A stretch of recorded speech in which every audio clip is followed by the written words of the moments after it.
இன்றே டவுன்லோட் செய்து உங்கள் ஃபேவரட் ஷோக்களை என்ஜாய் பண்ணுங்க. சார் எங்களுக்கு கொஞ்சம் காப்பாத்துங்க சார் ப்ளீஸ். ஆமா சார், எங்க உயிருக்கே ஆபத்து சார், எங்களை காப்பாத்துங்க சார். என்ன சார் சொல்றீங்க? கொஞ்ச நேரத்துக்கு முன்னாடி தான் வெளியில போனீங்க, அதுக்குள்ளேயும் உயிருக்கு ஆபத்துன்னு ஓடி வர்றீங்க. என்னாச்சு? என்ன பிரச்சனை உங்களுக்கு?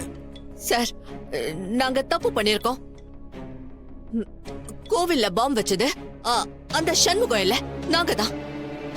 எங்களெல்லாம் தூக்கி உள்ள வைங்க சார். ஆமா சார். என்ன விளையாடுறீங்களா? திடீர்னு ஒருத்த வந்து நான் தான் பாம்பு வச்சேன், என்ன அரெஸ்ட் பண்ணுங்கன்னு சொல்றான். அதனாலதான் அவனை தூக்கி உள்ள வச்சோம். அடுத்து நீங்க திரும்ப வந்து நாங்க தான் பாம்பு வச்சோன்னு சொல்லிக்கிட்டு இருக்கீங்க. எங்களை பார்த்தா உங்களுக்கு எப்படி இருக்கு? அந்த டிரைவர் பையன் எங்களை உசுரோடவே விட மாட்டான் சார். ஆமா சார், எங்க கதையவே முடிச்சிருவா சார்.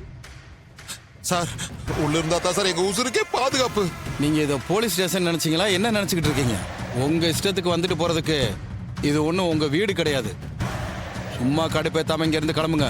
சார் சார், பொதுமக்களுக்கு பாதுகாப்பு கொடுக்க வேண்டியது போலீஸோட கடமை சார். நீங்க வெளியில தான் எங்களுக்கு பாதுகாப்பு கொடுக்கணும்னு இல்ல, ஸ்டேஷன்ல வச்சு கூட பாதுகாப்பு கொடுக்கலாம். அதை தானே சார் உங்களை செய்ய சொல்றோம். ப்ளீஸ் சார், கொஞ்சம் அரெஸ்ட் பண்ணி உள்ள வைங்க சார். ஆமா சார், உள்ள வைங்க. மா சொன்னா புரிஞ்சுக்கங்க. அந்த சண்முகத்து மேல கேஸ் ஃபைல் பண்ணியாச்சு. இனிமே அவனை வெளியில விட முடியாது. அவனுக்கு பதிலா உங்களை எல்லாம் அரெஸ்ட் பண்ண முடியாது. புதுசா புகார் இருந்தா தான் கேஸ் போட முடியும். சார், எங்க மேல கேஸ் போடுறதுக்கு உங்களுக்கு புதுசா புகார் வேணும், அவ்வளவுதானே சார்? ஆமா, அதுக்கு என்ன பண்ண போறீங்க? அதுக்கு வந்து சார். சித்தப்பா, உனக்கு எவ்வளவு தைரியம் இருந்தா போலீஸ் மேலே கை வைப்ப? கான்ஸ்டபிள் சார், இவங்க 3 பேத்தையும் அரெஸ்ட் பண்ணி உள்ள போடுங்க. Okay sir. Sir thanks sir. வாங்க சித்தப்பா. வாங்க உள்ள போயிடலாம். யோ, நிறைய சீக்கிரம் தர. அட சாவியை கொடுங்க ஏட்டையா. சீக்கிரம் திறமா அவனே. மெதுவா திறந்து. திறமா அவனே.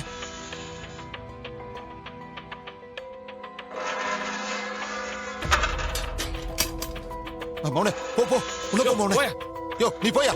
எல்லாம் நாங்க தான் லாக் பண்ணுங்க. புடு. ஹலோ. டேய், இதெல்லாம் ஓ வேலைதான்னு எனக்கு நல்லா தெரியும். உன்ன அந்த சாமுண்டீஸ்வரி கிட்ட இருந்தும் உன் பொண்டாட்டி கிட்ட இருந்தும் பிரிச்சோம். இன்னும் உன் திமிரு அடங்கலல்ல. இத பார், இத விட பெருசா ஏதாவது செஞ்சு உன்னை காலி பண்ணாம விட மாட்டேன்டா. பாத்துக்கிட்டே இரு. நான் அந்த வீட்டில் இல்லைன்றதுக்காக என் மாமாவோட குடும்பத்தை தொட்டுலான்னு நினைக்காதீங்க. என்னை மீறி உங்களால் அவங்கள எதுவும் பண்ண முடியாது. பார்த்து ஜாக்கிரதையா இருந்துக்கங்க. என்னத்த வெளியில போய் கொஞ்ச நேரம் கூட ஆகல, அதுக்குள்ள திரும்ப உள்ள வர மாதிரி பண்ணிட்டானே இந்த படுபாவி. நல்லாவே இருக்க மாட்டான். சந்திரா, அவன் அடங்கவே மாட்டான் போல இருக்க. இன்னும் அவனை என்னதான் பண்றதுன்னு எனக்கு ஒண்ணுமே புரிய மாட்டேங்குது. ஆனா ஒண்ணு சந்திரா, நாம கொஞ்சம் அசந்தோன்னு வச்சுக்க, அவன் திரும்ப உங்க அக்கா குடும்பத்தோட சேர்ந்துருவான். கவனமா இரு. அது நான் இருக்கிற வரைக்கும் நடக்கவே நடக்காதுங்க. வெளியில போனவனாதான் இருப்பான். திரும்ப வீட்டுக்குள்ள வரவே முடியாது. என்ன மீறி அவனால ஒண்ணுமே பண்ண முடியாது. சந்திரா, அத்த என்னத்த வெளிய போன எங்களை திரும்பவும் உள்ளே வர வச்சு ரொம்ப அசிங்கப்படுத்திட்டான். அவனை சும்மா விடக்கூடாது. இந்த காளி அம்மா யாருன்னு அவனுக்கு காட்டியே தீரணும்.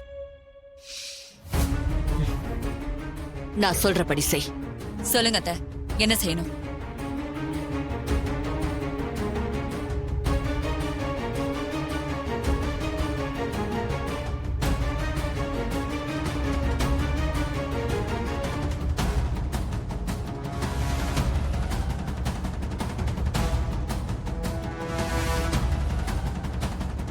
கண்டிப்பா செய்யறேன் அத்த. அந்த சாமுண்டீஸ்வரிய நான் சொன்ன விஷயத்துல மாட்டி விடணும். அந்த டிரைவர் பையன் அவளை காப்பாத்த முடியாம கதறணும். எல்லாத்தையும் நான் பாத்துக்கிறேன் அத்த. நீங்க கவலைப்படாம இருங்க. நான் வரேன் அத்த. நான் போயிட்டு வரேங்க. வரேன் மாமா. சரிம்மா. வணக்கம்மா. வாங்க. வணக்கம்மா. வணக்கம்மா. உட்காருங்க. பரவாயில்லம்மா. நல்லா இருக்கீங்களாம்மா? நல்லா இருக்கீங்க. இனிமே டைம்க்கு வந்துருங்க. அது மட்டும் இல்லாம என்னோட பர்சனல் ஃபோன் நம்பரை நான் போர்டுல எழுதி போட போறேன். எந்நேரம் எந்த பிரச்சனைனாலும் நீங்க எனக்கு ஃபோன் பண்ணலாம். நீங்க ஏமா இவ்வளவு சிரமப்படுறீங்க? நம்ம ராஜா தம்பி இருக்கையில உங்களுக்கு எந்த பிரச்சனையும் இல்ல. ஆமாமா, இதுக்கு முன்னாடி நாங்க எந்த பிரச்சனை கொண்டு வந்தாலும் உடனே அவர் தீர்த்து வச்சிருவாரு. லேட் ஆகாது, பக்காவா வேலை நடந்துடும். கரெக்ட். அதனால நீங்க பெருசா உங்களை கஷ்டப்படுத்திக்க வேணாமா. இத நானே சொல்லணும்னு நினைச்சேன், நீங்களே இந்த பேச்சை எடுத்துட்டீங்க. என்னம்மா? இனிமே அந்த ராஜாவுக்கும் எனக்கும் எந்த சம்பந்தமும் இல்ல. அதனால நீங்க இனிமே எந்த வேலைனாலும் ஒண்ணு எனக்கு ஃபோன் பண்ணுங்க, இல்லனா என் தங்கச்சி சந்திராவுக்கு ஃபோன் பண்ணுங்க. என்னம்மா சொல்றீங்க? அவனை நான் துரத்தி அடிச்சிட்டேன். அதனால இனிமே அவன்கிட்ட யாருமே எந்த டீலிங்கும் வச்சுக்க கூடாது. புரியுதா? சரிங்கம்மா. ஏம்மா இப்படி? ரொம்ப திறமையான ஆளுமா. இதுக்கு மேல அவனை பத்தி என் முன்னாடி நீங்க பேசவே கூடாது. அண்டர்ஸ்டாண்ட்? ம். சரிங்கம்மா. சரிங்க, அப்படியே செய்றோம். எதுவா இருந்தாலும் நான், இல்லாட்டி என் தங்கச்சி சந்திரகலா. புரியுதா? ம், சரிங்கம்மா. புரியுதுமா.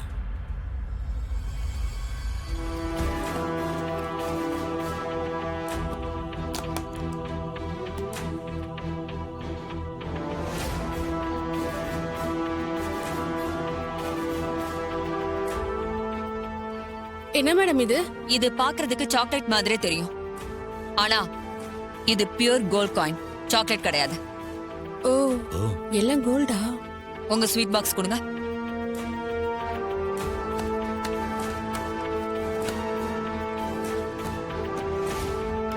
கொடுங்க, இந்தாங்க.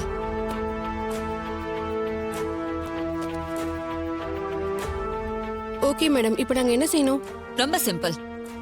நீங்க 2 பேரும் பஞ்சாயத்து ஆபீஸ்க்கு போங்க. அங்க தம்பதிகளா போய் அவசியம் கல்யாணத்துக்கு வரணும்னு சாமுண்டீஸ்வரியை இன்வைட் பண்ணுங்க. உங்களுக்காக ஸ்வீட் கொண்டு வந்திருக்கேன்னு சொல்லி சந்தோஷமா கொடுங்க. அவங்களும் வாங்கி அவங்க டேபிள் மேல சைடுல வச்சிருவாங்க. அதுக்கப்புறம் நான் என்ன செய்யறதுன்னு பாத்துக்கிறேன். அப்படியே செய்யறேன் மேடம். கிளம்புங்க. Okay madam.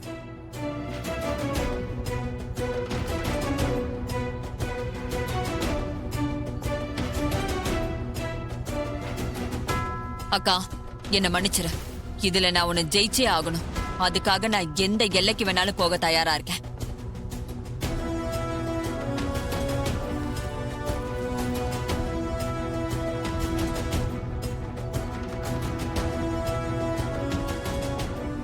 சார், நல்லா கேட்டுக்கோங்க.